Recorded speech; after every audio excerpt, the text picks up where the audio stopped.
Hi guys, this is HM from education group में आप लोगों का एक बार फिर से मोस्ट वेलकम है, स्वागत है। और हम आज आप लोगों के लिए लेकर आए हैं नई टॉपिक द आर्टिकल। तो ये बहुत ही महत्वपूर्ण वीडियो लेक्चर है। यहाँ पे हम कई कॉन्सेप्ट्स के बारे में समझेंगे। तो देखिए आप लोग आर्टिकल यहाँ पे ए, एन और द। तो सबसे पहले हम ये समझेंगे कि आर्टिकल दो प्रकार के होते हैं, डेफिनेट आर्टिकल और इनडेफिनेट आर्टिकल। और इसके बाद हम समझेंगे कि कहाँ पर ए का उच्चारण किया जाता है, प्रयोग किया जाता है, कहाँ पर एन का प्रयोग किया जाता है। और साथ ही साथ हम ये जानेंगे कि कहाँ पर दा का प्रयोग दा को दी की तरह बोलते हैं और कहाँ पर दी बोला जाता है और कहाँ पर दा बोला जाता है, इसके बारे में। तो मैंने आप लोगों से बताया कि कहाँ पर दा का उच्चारण दी की तरह और कहाँ पर दा का उच्चारण दा की तरह किया जाता है। तो ये एक ऐसा कॉन्सेप्ट है जिसके बारे में अक्सर लोगों को नहीं पता होता है और हम इसको बहुत ही बारीकी से, बहुत ही बढ़िया से, अच्छी तरह से समझेंगे। और इस वीडियो लेक्चर में हम ये भी जानेंगे कि दा का प्रयोग किन वर्ड्स के साथ करना चाहिए और किन वर्ड्स के साथ बिल्कुल नहीं करना चाहिए। तो सबसे पहले आप लोग जानेंगे कि ए का उच्चारण अ की तरह होता है। जब भी किसी वाक्य में ए आता है तो उसका उच्चारण आ होता, ना कि ए होता है। जैसे दिस इज अ पेन, यहाँ पे दिस इज ए पेन ना कर करके हम लोग क्या कहेंगे, दिस इज अ पेन।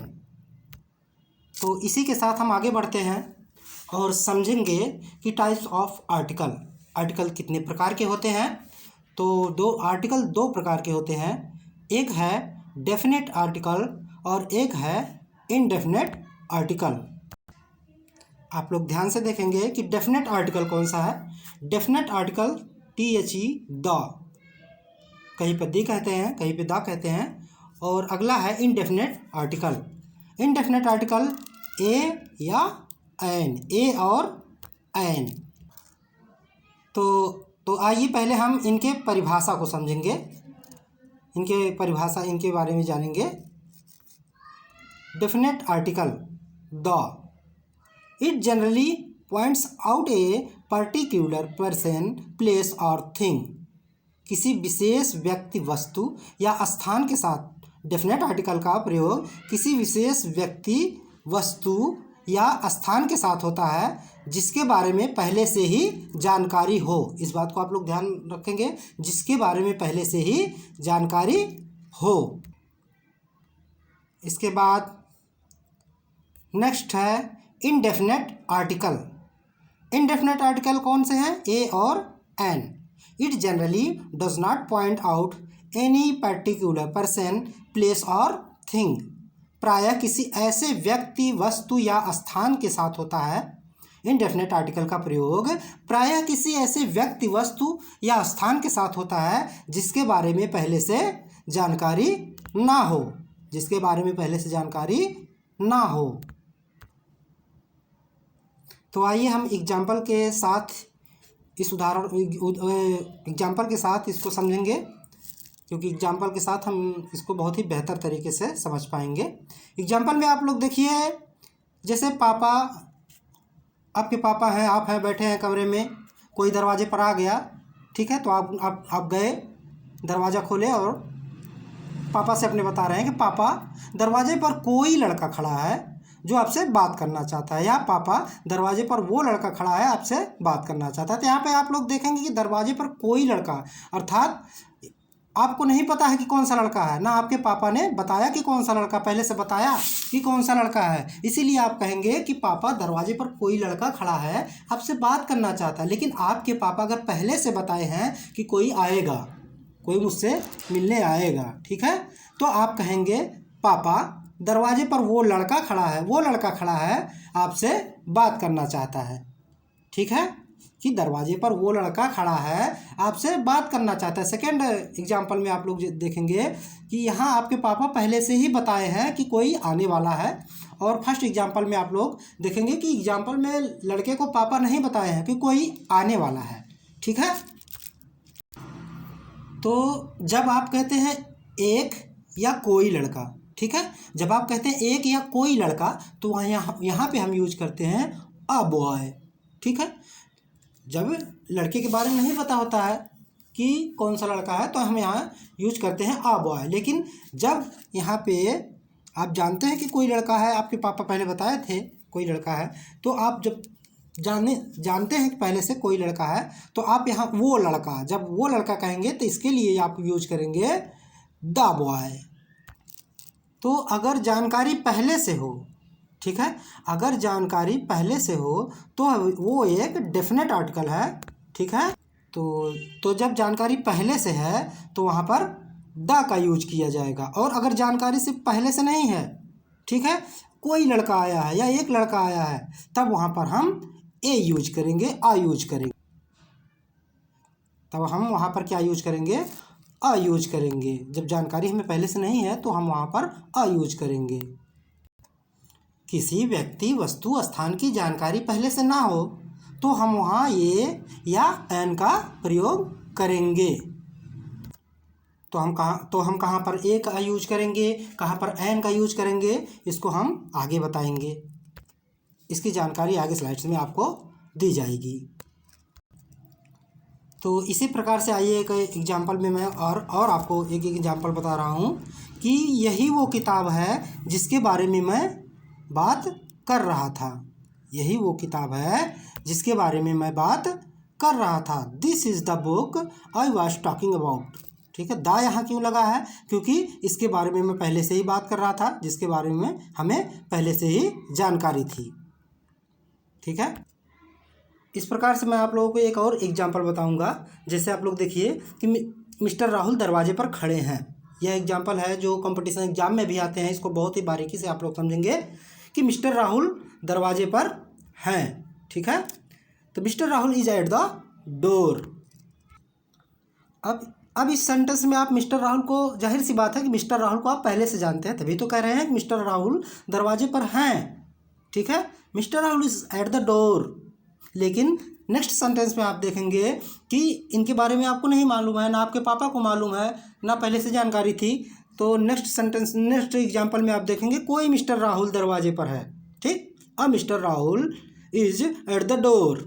यहाँ पे इस एग्जाम्पल में मिस्टर राहुल के बारे में आपको पहले से नहीं पता है, या आपके पापा को पहले से नहीं पता है, या आप लोगों को पहले से कोई बातचीत नहीं है कि कोई मिस्टर राहुल दरवाजे पर है। और mister Rahul is at the door, ठीक है।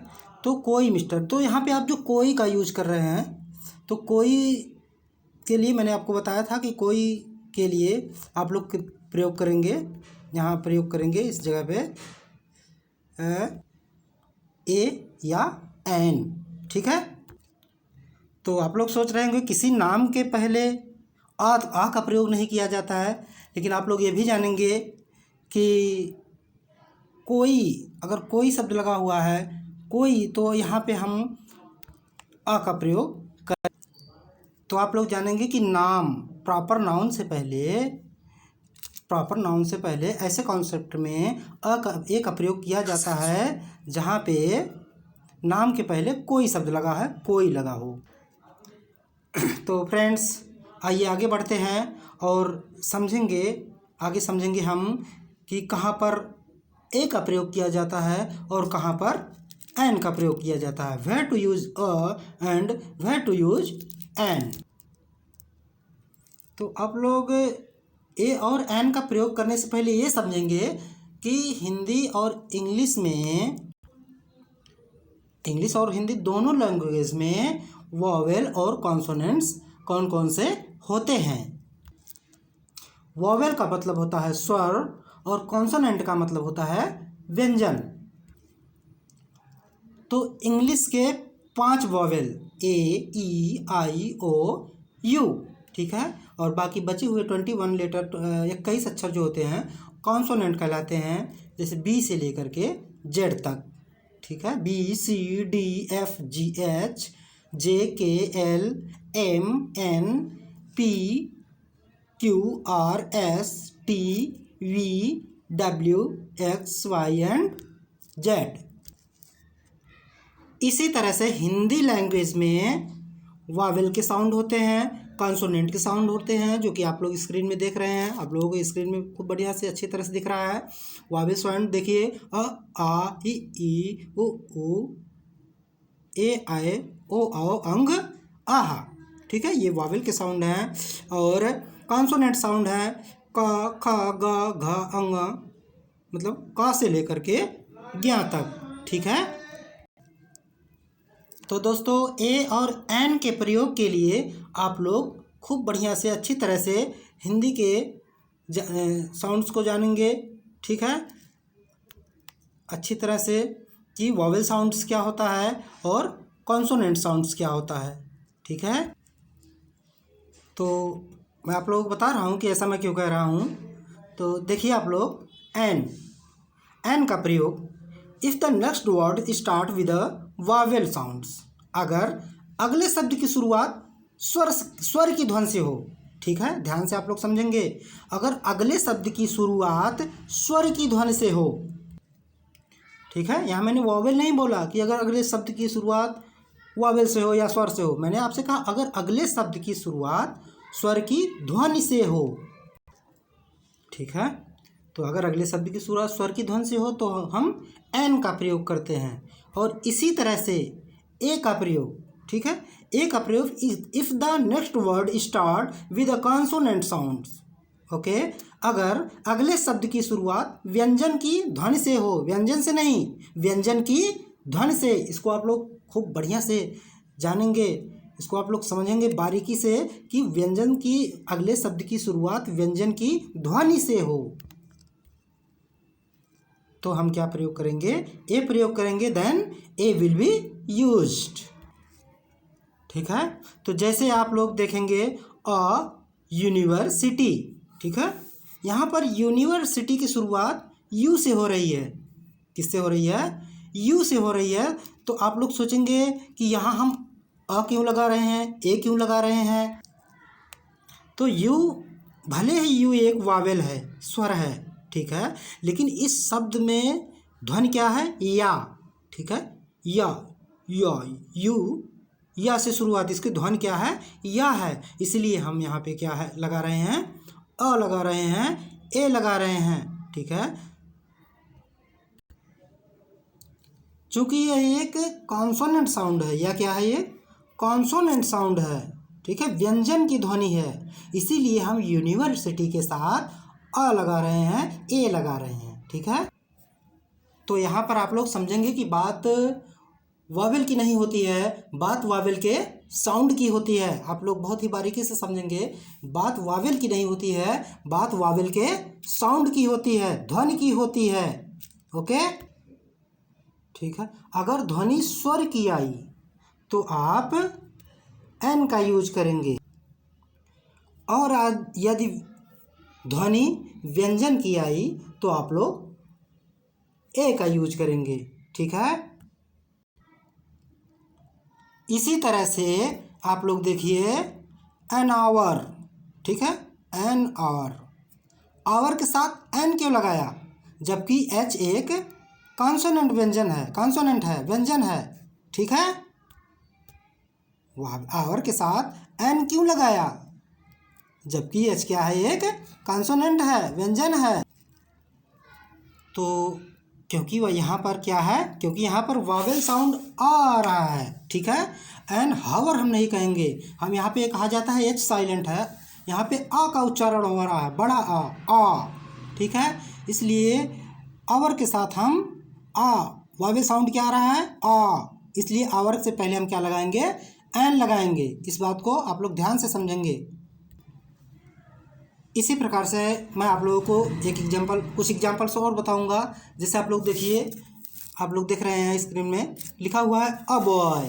ठीक है, अ बॉय कॉन्सोनेंट साउंड है यहाँ पे, बा क्या है, बा क्या है, कॉन्सोनेंट साउंड है, इसलिए हम ए लगाए हैं। नेक्स्ट देखिए अ पेन, यहाँ पे पी क्या है, कॉन्सोनेंट साउंड है, पी से क्या होता है, पा हमारा क्या है, कॉन्सोनेंट साउंड है, इसीलिए यहाँ पे हमने ए लगाया। एन ऑनेस्ट, हॉनेस्ट नहीं, ऑनेस्ट, यस साइलेंट है यहाँ पे, an honest Wavell sound, yes में यहाँ पे ऑनेस्ट में साउंड किसका आ रहा है, वावेल का साउंड आ रहा है ऑनेस्ट, इसलिए हम ऑनेस्ट के साथ क्या लगाए हैं, एन लगाए हैं। ठीक है, नेक्स्ट देखिए एन ईयर छोटी ई से, ठीक है, वावेल साउंड है, ई क्या है, वावेल साउंड है, इसलिए हम ई के पहले क्या लगाएंगे, एन लगाएंगे। नेक्स्ट देखिए अ ईयर, YEAR, ईयर, या की शुरुआत हो रही है, कॉन्सोनेंट साउंड है, या क्या है, कॉन्सोनेंट साउंड है, इसलिए हम अ ईयर के पहले हमने क्या लगाया, ए लगाया, इसलिए। ठीक है, ओके। तो इसी तरह से कुछ एग्जांपल और आप लोग देखेंगे। देखिए MLA, अब आप लोग कहेंगे एम क्या है, एम तो जो हमारा कॉन्सोनेंट है, लेकिन एम हम एम कहते हैं, एम कहते हैं, इसकी साउंड से जो इसका जो साउंड है, वावेल का साउंड निकल रहा है, एम से शुरुआत हो रहा है, इसीलिए MLA के पहले हमने क्या लगाया, एन लगाया। ठीक है, इसी प्रकार से अ यूनियन, यहाँ पे यू या कॉन्सोनेंट साउंड आ रहा है, इसीलिए हम यूनियन के पहले आ का प्रयोग करेंगे। एंड नेक्स्ट अगला है एन ऑरेंज, यहाँ पे हम एन क्यों यूज कर रहे हैं, क्योंकि ऑरेंज यह एक वावेल साउंड है, ऑरेंज वावेल साउंड से स्टार्ट हो रहा है, इसीलिए हम यहाँ एन का प्रयोग कर रहे हैं। अब हम आपको ले चलते हैं बहुत ही इम्पोर्टेंट कॉन्सेप्ट में कि हम कहाँ पर दा बोलेंगे और कहाँ पर दी बोलेंगे। ठीक है, तो आइए जानते हैं कि हम कहाँ पर दा बोलेंगे और कहाँ पर दी बोलेंगे। ओके, लोग इसमें कंफ्यूज हो जाते हैं कि दी दा, कुछ लोग पूछ लेते हो तो तुमने दी क्यों कहा, तुमने दा क्यों कहा, तो इसके बारे में आइए हम जानते हैं। ठीक है, बड़े ही बारीकी से आप लोग समझेंगे, बड़े ही ध्यान से आप लोग समझेंगे इस कॉन्सेप्ट को। तो देखिए कि दी का प्रयोग देखिए पहले, if the next word start with a Wavell sound, जब अगर अगले शब्द की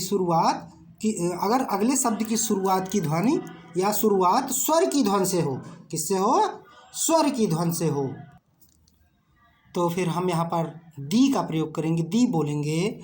और दा का प्रयोग मैं आप लोगों को बता दे रहा हूँ कि दा का प्रयोग हम कहाँ करेंगे, दा का प्रयोग हम कहाँ करेंगे, तो आप लोग ध्यान से सुनेंगे और बारीकी से समझेंगे। If the next word start with A consonant sound, ध्यान देंगे, if the next word start with a consonant sound, अगर अगले शब्द की शुरुआत स्वर की व्यंजन से हो। ठीक है, तो जब अगले शब्द की शुरुआत किससे हो, कॉन्सोनेंट से हो, तो फिर हम वहाँ पर क्या बोलेंगे, तो हम वहाँ पर दा बोलेंगे। ठीक है,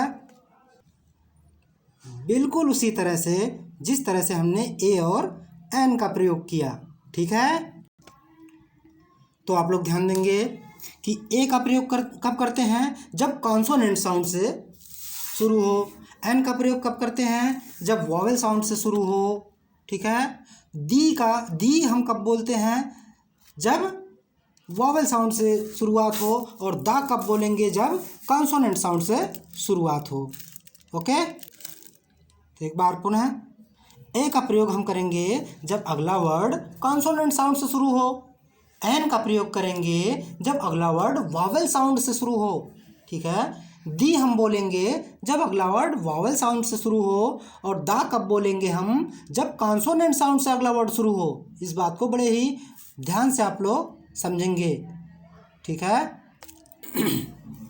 तो एग्जाम्पल आप लोगों के सामने है, आप लोग इसे बड़े ही आसानी से समझ सकते हैं। जैसे द बॉय, ठीक है, the pen, the year, the honest, the elephant, ठीक है, द एंड। कोई फिल्म, कोई मूवी वगैरह कुछ देखते हैं, अंत होता है उसका, तो अंत में लिखा होता है द एंड, तो यहाँ पे आप लोग क्या बोलेंगे, द एंड। ठीक, द हाउस, यस देखिए, यहाँ पे कॉन्सोनेंट है इसलिए यहाँ पे हम द बोलेंगे। इसके पहले एंड में बोलेंगे दी एंड। हमने दी क्यों बोला? क्योंकि अगला वर्ड्स जो स्टार्ट हो रहा है वावेल से, ठीक है, इसीलिए हम यहाँ पर दी बोलेंगे। ठीक है, अब मुझे लग रहा है कि आप लोग बहुत ही बढ़िया से, बहुत ही अच्छी तरह से समझ रहे होंगे। अब आप लोग ये समझेंगे कि कहाँ पर द का प्रयोग किया जाता है, वेयर टू यूज द। ठीक है, तो देखिए, विद अनक्यूपेबल या और ऑब्जेक्ट्स, यूनिक लोगों या वस्तुओं के साथ जो केवल एक है। इसको ध्यान में आप लोग रखेंगे कि जो केवल एक है, एक ही है, ठीक है, एक के अलावा और नहीं होता। ठीक, जैसे द सन, ठीक, द अर्थ, ठीक है, the moon, the president, the CEO, okay, ठीक, द वर्ल्ड, द स्काई। ठीक है, आप लोग बहुत ही ध्यान से, बारीकी से समझिएगा। ओके, तो इसी तरह से द का प्रयोग किसके साथ होता है? देखिए आप लोग, विशेषण के साथ, विद एडजेक्टिव्स, ठीक, referring to the whole group of people, जो विशेषण पूरे एक ग्रुप या जात का बोध कराएं। ठीक है, जो कि एक ग्रुप का बोध हो, जहाँ पे आपको लगे कि यहाँ एक ग्रुप है। ठीक है, ध्यान दीजिएगा इस बात को कि जहाँ पे लगे कि पूरा एक ये यहाँ ग्रुप है या पूरी एक जाति है, जो जात या ग्रुप का बोध कराए, वहाँ पे हम द का प्रयोग करते हैं। ठीक है, तो एक बार मैं फिर से आप लोगों को बताऊंगा कि द का प्रयोग उन विशेषणों के साथ किया जाएगा जो, ठीक है, तो जो पूरे ग्रुप या जाति का बोध कराएं। ओके, जैसे आप लोग देखिए, the old, the young, the rich, the poor.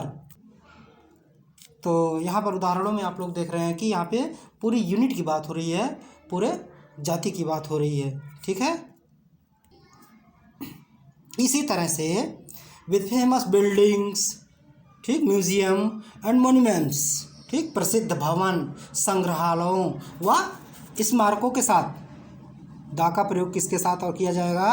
फिर से एक बार देखिए, with famous buildings, museums and monuments, प्रसिद्ध भवन, संग्रहालयों और स्मारकों के साथ। जैसे देखिए, the Taj Mahal, the Qutub Minar, the Lal Qila, the Eiffel tower. अब हमने देखिए, मैं देखिए यहाँ पे बोल रहा हूँ दी आईफिल टावर। दी मैंने यहाँ की बोला क्योंकि इसके अगले वर्ड की शुरुआत वावल से हो रही है, ई। ठीक है, इसीलिए हमने यहाँ दी दा ना बोल करके क्या बोला? दी बोला। ठीक है, द ग्लोब। ओके, इसी तरह से द का प्रयोग और देखिए आप लोग कहाँ किया जाता है? With superlative degree of an adjective विशेषण। ठीक, सुपरलेटिव डिग्री एक बार थोड़ा सा मैं आप लोगों को बताऊंगा। There are 3 kinds of, there are मतलब डिग्रीज के बारे में। तो डिग्रीज के बारे में मैं आप लोगों को अगले पार्ट में चर्चा कर दूंगा, या फिर बता चुका हूँ कि इस द का प्रयोग, the superlative degrees of an adjective. ठीक है, तो सुपरलेटिव डिग्री के साथ आप हमेशा द का प्रयोग करते हैं। एग्जाम्पल देखिए, आप लोगों के सामने एग्जाम्पल आप लोग देखिए ध्यान से। The highest, the most, the lowest, the youngest, the oldest, ठीक है, द नियरेस्ट। तो जैसा कि मैं थोड़ा सा अभी चर्चा किया था डिग्री के बारे में, तो थोड़ा सा मैं आपको बता दे रहा हूँ कि there are 3 kinds of degrees. जैसे आप लोगों को मैं बता दूँ, एक होती है पॉजिटिव डिग्री, एक होती है कॉम्परेटिव डिग्री, और एक होती है सुपरलेटिव डिग्री। जैसे एक एग्जांपल मैं बता दूं, पॉजिटिव डिग्री, एक एग्जांपल गुड ले लीजिए आप लोग। तो गुड एक पॉजिटिव डिग्री है। ठीक है, इसकी कॉम्परेटिव डिग्री होगी गुड, बेटर हो गई कॉम्परेटिव, एंड बेस्ट हो गई सुपरलेटिव डिग्री। ठीक है, तो आप लोग अब यहाँ स्क्रीन में अब देखिए, with the superlative degrees of adjective, उन विशेषणों के साथ द का प्रयोग किया जाता है जो सुपरलेटिव हो। जैसे the highest, the most, the lowest, the youngest, ठीक, द ओल्डेस्ट, द नियरेस्ट। इस प्रकार से विद ऑर्डिनल नंबर्स, क्रमवाचक संख्याओं के साथ देखिए, क्रमवाचक संख्याओं के साथ भी द का प्रयोग किया जाता है। देखेंगे आप लोग ध्यान से, the last chapter, the first time, the third member, the second occasion, the penultimate number. Okay, इसी प्रकार से with countries, the name of which include kingdom, state और रिपब्लिक। वैसे तो कंट्री के साथ द का प्रयोग नहीं होता है, लेकिन ऐसी कंट्री जिसमें किंगडम लगा हो, स्टेट लगा हो या रिपब्लिक लगा हो, ठीक है, उसके साथ हम द का प्रयोग करेंगे। तो देखिए, the United state, the United kingdom, the Republic of Ireland. तो यहाँ पे हमें एक ग्रुप का बोध हो रहा है द यूनाइटेड स्टेट में, इसमें भी ग्रुप का बोध हो रहा है द यूनाइटेड किंगडम, क्योंकि एक ही देश इसमें नहीं है, ठीक है, इसको आप लोग ध्यान से जानेंगे। द रिपब्लिक ऑफ आयरलैंड, ये एक ग्रुप है, ग्रुप है, इसमें हमें ग्रुप का भी बोध हो रहा है, इसलिए हम यहाँ द का यूज करेंगे। और नेक्स्ट, ऐसी कंट्री जिसका नाम जो है प्लूरल, जिसका नेम क्या है, प्लूरल है, बहुवचन है। With countries that have plural names, जैसे देखिए आप लोग, जैसे नीदरलैंड्स, द फिलीपींस, इसमें एस लगा हुआ है, प्लूरल नेम है, इसलिए हम यहाँ द का प्रयोग करेंगे, द को यूज करेंगे, इसके साथ द लिखेंगे, ठीक है। इस प्रकार से नदी, नहर, सागरों के साथ भी, रिवर, कैनल्स एंड ओशियन के साथ भी हम द का प्रयोग करेंगे। The Gangas, the Nile, the Atlantic, the Pacific. और हम परिवारों के साथ भी द का प्रयोग करते हैं with the names of families, okay, जैसे the Ranas, the Khans, the Tatas, the Guptas, the Jacksons. आइए हम आगे देखते हैं द का प्रयोग कब किया जाता है, कहाँ होता है। ओनली से पहले द का प्रयोग केवल तब किया जाता है जब वाक्य में ओनली का मतलब क्या हो, इकलौता, ठीक है, जैसे the only son, the only friend, the only batsman, the only person, ठीक है।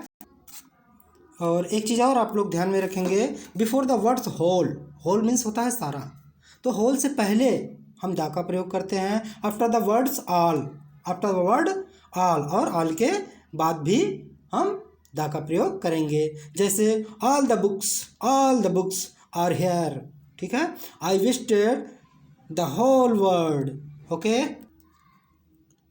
अब आइए अब हम देखते हैं कि we are not to use the का प्रयोग कहाँ पर नहीं किया जाता है, ठीक है। देखिए, before the name of diseases, ठीक है, ओके, एक बार फिर से, before the name of disease, before the name of language, किसी भाषा से पहले द का प्रयोग नहीं किया जाता है, ओके। इसी तरह से बिफोर ए प्रॉपर नाउन, किसी प्रॉपर नाउन से पहले द का प्रयोग नहीं किया जाता है, ठीक है। Next, before the name of countries, किसी कंट्री के पहले द का प्रयोग नहीं किया जाता है, और जिसके साथ किया जाता है उसके बारे में आप लोगों के एक्सप्रेशन में बताया गया है, एक्सप्रेशन में have already been taught, okay. And before the words breakfast, lunch and dinner, इन तीनों वर्ड्स के पहले कभी भी द का प्रयोग नहीं करेंगे। नेक्स्ट है बिफोर हॉस्पिटल, गॉड, स्कूल, ठीक है, before hospital, God, school, hospital, God, school के पहले भी हम द का प्रयोग नहीं करते हैं। तो फ्रेंड्स, हमने एक प्रयास किया है कि हम अपनी इस बातों को डिटेल में, इस टॉपिक को आप लोगों को समझा पाएँ। हो सकता है कुछ बातें अभी भी आपके समझ में ना आई हों, या हो सकता है कुछ बातें हम आपको बेहतर तरीके से ना समझा पाए हों, तो आप जो है, आप लोग हमारे इस वीडियो लेक्चर को बारीकी से समझेंगे। नहीं समझ पाएंगे होंगे तो एक बार पुनः समझेंगे। इसी बातों के साथ मैं आप लोगों से विदा लेते हुए फिर मुलाकात करने का वादा करता हूँ और अगले वीडियो में मैं आप लोगों से फिर से एक बार मिलूँगा। तब तक के लिए नमस्कार, जय हिंद। और आप लोगों को यह वीडियो अगर पसंद आया हो तो सब्सक्राइब, कमेंट, लाइक ज़रूर करें।